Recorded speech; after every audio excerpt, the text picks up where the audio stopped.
여러분 안녕하십니까? 헬로티비 대구 경북 주말 뉴스입니다. 코로나19로 큰 피해를 입었던 대구시가 신천지를 상대로 1,000억 원대 손해배상 청구 소송을 냈습니다. 코로나19 집단 감염에 대한 책임을 묻겠다는 건데요. 이와 별개로 지역 소상공인들도 집단 소송을 준비하는 등 신천지를 상대로 한 손해배상 소송이 잇따르고 있습니다. 권미경 기자입니다. 대구시가 신천지 예수교회와 이만희 총회장을 상대로 손해배상 청구 소송을 냈습니다. 신천지가 신도 명단을 누락하고 관련 시설 현황을 제대로 알려주지 않는 등 코로나19 집단 감염의 원인을 제공했다는 겁니다. 교인 명단 확보와 적극적인 검사 및 자가격리, 방역 협조를 요청하였음에도 불구하고 집합시설 누락, 신도 명단 누락 등 방역 방해를 하였습니다. 소송상 청구 금액은 1,000억 원. 대구시가 자체적으로 산정한 피해액은 1,460억 원으로 소송 과정에서 청구 금액은 더 늘어날 것으로 보입니다. 대구시는 일단 신천지 대구교회 건물과 이만희 총회장의 예금 채권 등을 감유했습니다. 1,400억 정도에 이른다고 추산을 하였고 그중에 1,000억 원만 명시적으로 일부 청구를 한 상황이고요.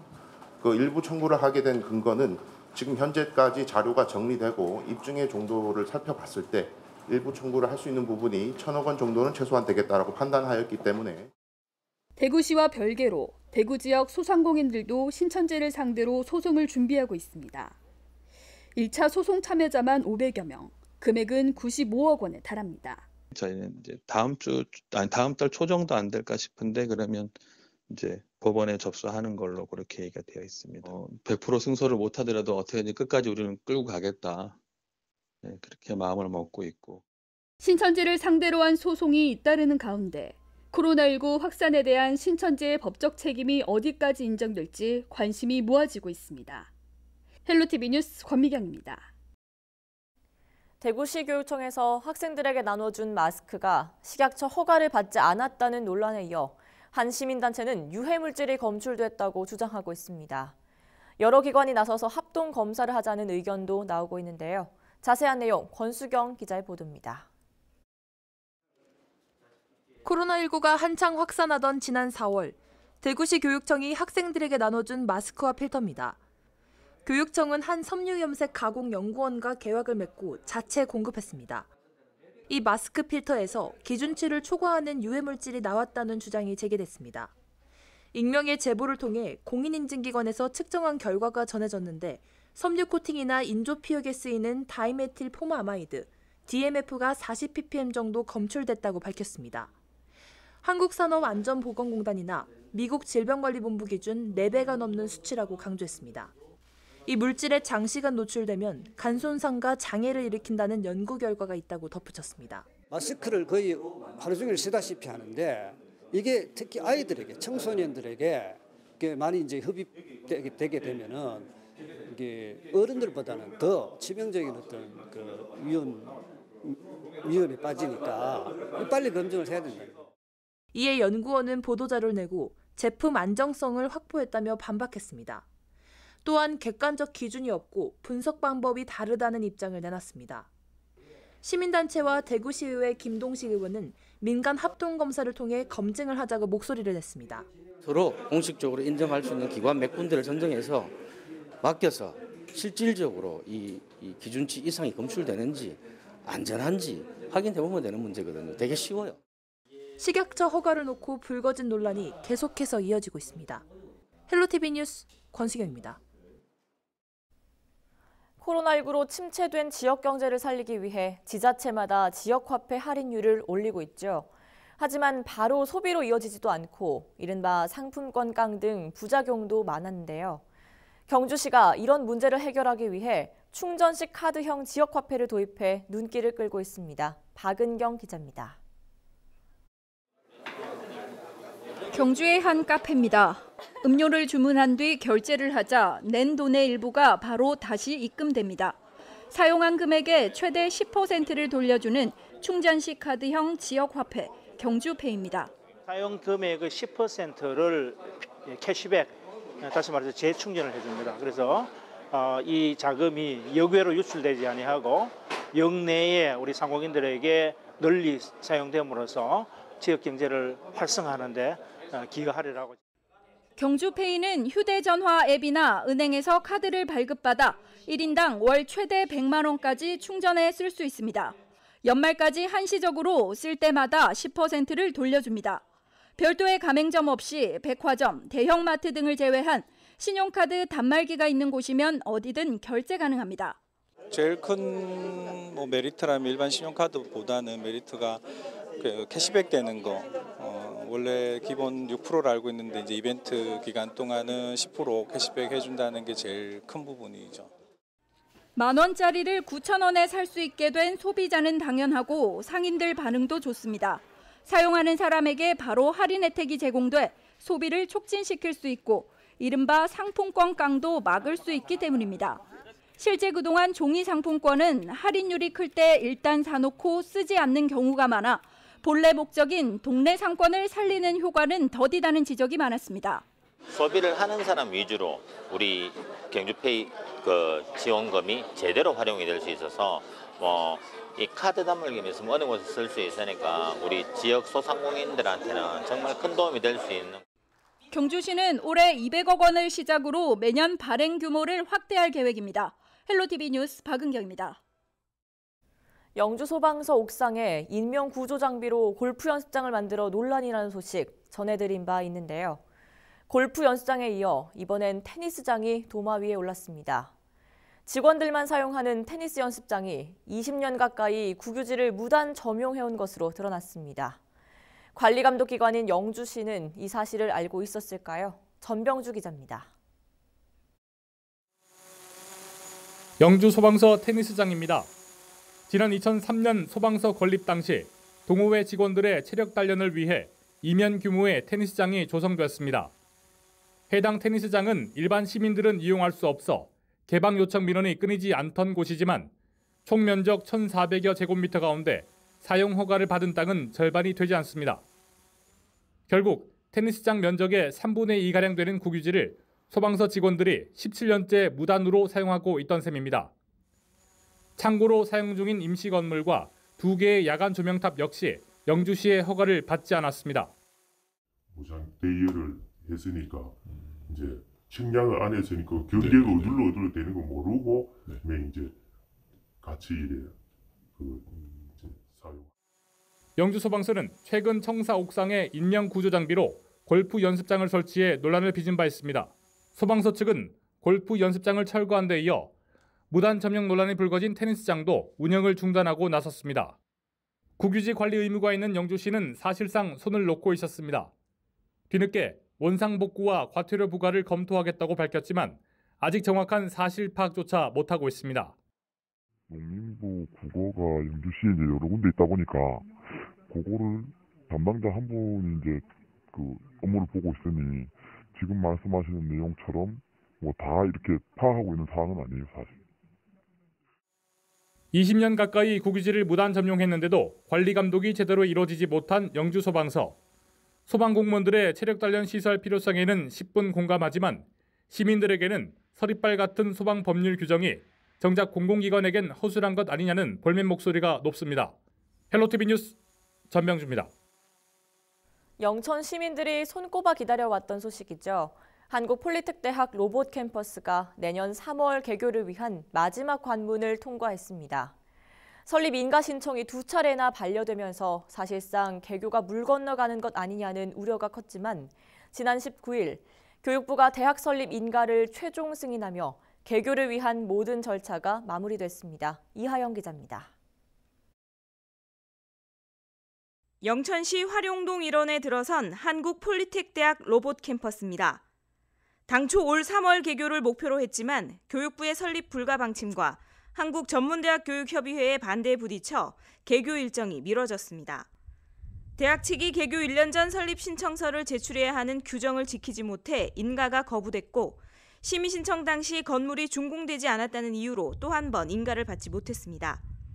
설립 인가가 지연되면서 학위 과정 개설이 무산될 수도 있다는 우려가 나오면서 각계각층이 지원에 나섰고 최종적으로 교육부의 승인이 떨어졌습니다. 영천 시민의 오랜 염원이었던 폴리텍 대학 로봇 캠퍼스가 설립인가 승인을 받아서 내년 3월에 정상 개교할 수 있게 돼서 매우 기쁩니다. 그간 적극적으로 힘을 보태주신 도지사님과 국회의원, 시의원님들 그리고 영천시민 여러분께 깊은 감사의 말씀을 올립니다. 교육부의 설립 인가에 따라 대학 측은 내년 3월 정식으로 개교할 예정입니다. 오는 9월과 11월 전국 단위 수시 모집과 내년 1월 정시 모집을 통해 신입생을 선발하고 실제 산업 현장의 생산 공정과 직무에 맞춘 교육 과정을 제공할 방침입니다.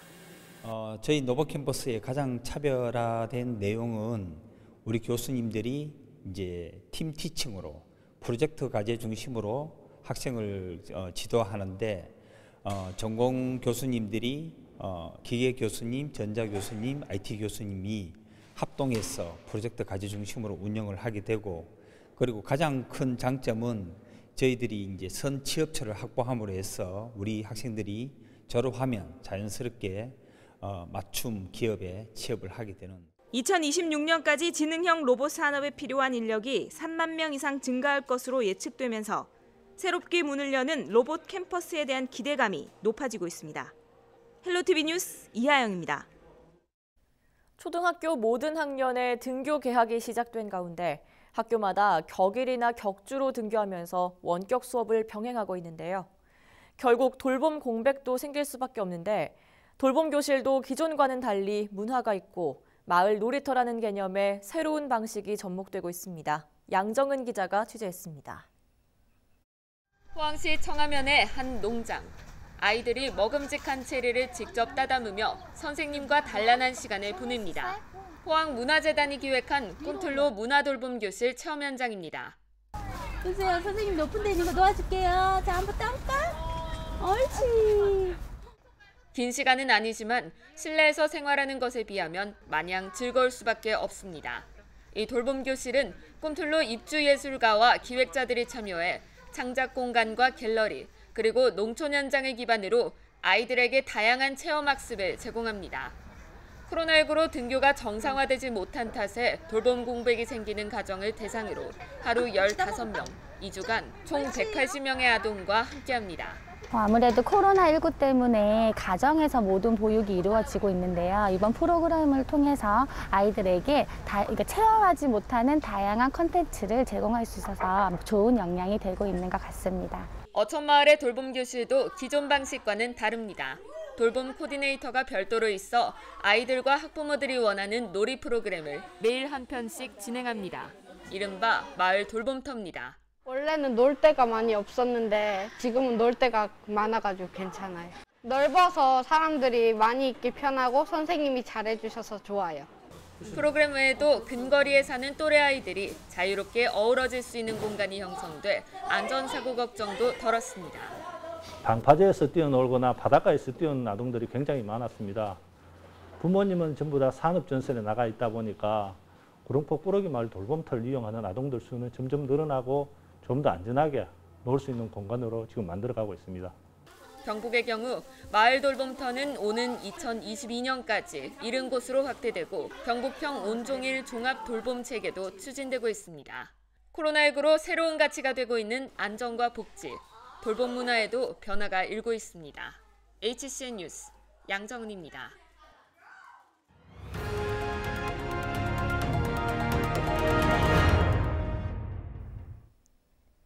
코로나19로 인한 경제적 타격은 각종 수치로 나타나고 있습니다. 직격탄을 맞은 대구 기업들은 경영이 더욱 어려워졌는데요. 지역 기업 10곳 중 9곳은 내년 최저임금을 올해 수준으로 동결하거나 내려야 한다는 조사 결과가 나왔습니다. 권수경 기자입니다. 내년도 최저임금 수준을 결정하기 위한 법정 시한이 열흘 앞으로 다가왔습니다. 그 전에 대구 상공회의소는 지역 기업들의 의견을 물었습니다. 내년도 최저임금을 동결해야 한다는 응답이 79.6%, 인하는 13.4%로 답했습니다. 올해보다 높은 수준으로 결정돼야 한다는 응답은 7%에 그쳤습니다. 기업 대부분이 최저임금 인상을 우려하고 있는 것으로 분석됩니다. 대구는 일단은 산업 구조적인 측면도 그렇고 기업 형태를 보시면은 좀 부가가치가 낮은 업종들, 자동차 부품이라든지 뭐 섬유라든지 이런 쪽에 있는 업종들에서는 실제로 이제 그 임금 부담이 근로자 임금 부담이 굉장히 크기 때문에 최저임금 인상이 굉장히 부담으로 작용할 것이고 기업들은 만약 최저임금이 올해보다 오른다면 경영 부문에 부정적인 영향을 받을 것으로 예상했습니다. 응답 기업의 약 86%가 인건비 부담이 커질 것으로 예측했습니다. 반면 74.1%가 순이익은 감소할 것으로 전망했습니다. 사업을 중단하는 것도 검토하겠다는 기업이 15.1%로 나타났습니다. 우리가 뭐 그걸 굳이 막 인건비 오르면 안 된다라는 논리보다 좀 더 인위적이지 않고 자연스럽게 됐으면 좋겠어요. 그런 부분이. 그러니까 뭐 지금 경기 안 좋고 막 코로나 사태 때문에 힘들지 않습니까? 그러면은 누구나 생각해도 동결하는 게 맞다는 논리로 저는 보거든요. 그리고 또 경기가 좋아지면 좀 더 올리면 되는 부분도. 앞으로 고용 부분엔 어떤 영향을 미칠지 물었더니 34.9%가 채용도, 감축도 없는 현상 유지라고 답했습니다. 기존 인력까지 줄인다고 답한 기업이 30.2%, 신규 채용 규모를 축소하겠다는 기업이 31.4%로 집계됐습니다. 신규 채용 규모를 평소 수준으로 유지하겠다는 응답은 3.5%에 불과했습니다. 최저임금 인상이 고용시장에도 영향을 줄 가능성이 큽니다. 이번 조사는 대구 상공회의소가 지난 11일 회원기업 대표 3천여 명에게 자체 설문조사 시스템 링크가 담긴 문자를 보낸 뒤 이에 응답한 172곳을 대상으로 했습니다. 헬로티비 뉴스 권수경입니다. 임종식 경북도 교육감이 민선 4기 2주년을 맞아 기자간담회를 열었습니다. 지난 2년 동안의 성과와 경북 교육의 방향을 제시했는데요. 2022년까지 모든 학교에 친환경 무상급식을 완료하고 무상교육도 점차 확대하겠다고 밝혔습니다. 전병주 기자가 취재했습니다. 임종식 경북도 교육감은 지난 2년 동안 경북교육청의 가장 큰 성과로 무상급식과 무상교육을 꼽았습니다. 지난 2018년 일부 초중학생들을 대상으로 시작한 무상급식은 올해 고3 전체 학생과 고1, 2학년 일부까지 확대됐습니다. 무상교육도 내년부터 고교 전체 학생으로 확대됩니다. 무상급식 무상교육에서 제외된 학년이 고등학교 1학년입니다. 지난 추경에서 고등학교 1학년 1학기 학비를 지원하기로 예산을 마련했습니다. 일부 교육청에서는 2학기부터 시작하는 데가 있습니다만은 우리는 추경에서 편성했기 때문에 특수교육 대상자들에 대한 지원도 강화됐습니다. 지난해 1인당 12만 원이었던 치료비는 올해 15만 원까지 인상됐습니다. 코로나19 예방을 위해 예산 1,300여억 원을 확보했고 성금 모금 활동도 벌이고 있습니다. 3차 추경 예산에서 지방교육교부금이 감소하면서 불필요한 예산을 줄이는 등 대안을 마련하고 있습니다. 2,270억 기금을 조성해놨습니다. 올해 당장 그 기금을 쓸 정도는 아니고 내년에도 어려울 걸로 예상되기 때문에 우선 올해 일단 예비비가 한 440억 되는데 거기서 한 200억 줄이고 그다음 인건비도 좀 줄이고 또 그동안 부용되는 그런 문제들 또 해외 연수. 오는 11월에는 의성의 경북교육청 의성안전체험관이 내년에는 경주의 제2종합안전체험관이 문을 엽니다. 경북교육청은 안전한 교육 현장을 만들기 위해 안전체험교육도 확대해 나갈 계획입니다. 헬로티비 뉴스 전병주입니다. 의식을 잃은 운전자의 차량을 맨몸으로 막아 세운 김천 소방서 이윤진 소방교가 LG 의인상을 수상했습니다. 이윤진 소방교는 지난달 19일 오후 김천의 한 터널에서 벽면에 부딪힌 뒤에도 주행하던 차량을 몸으로 막아 세워 운전자를 구조하고 2차 사고를 막았습니다. LG복지재단은 자신의 안전을 장담할 수 없는 상황에서 국민의 생명을 구하기 위해 맨몸으로 차를 막아 세운 의인의 사명감을 사회가 함께 기억하자는 뜻에서 수상자로 정했다고 설명했습니다. 이상으로 주말 뉴스를 모두 마치겠습니다. 시청해주신 여러분 고맙습니다.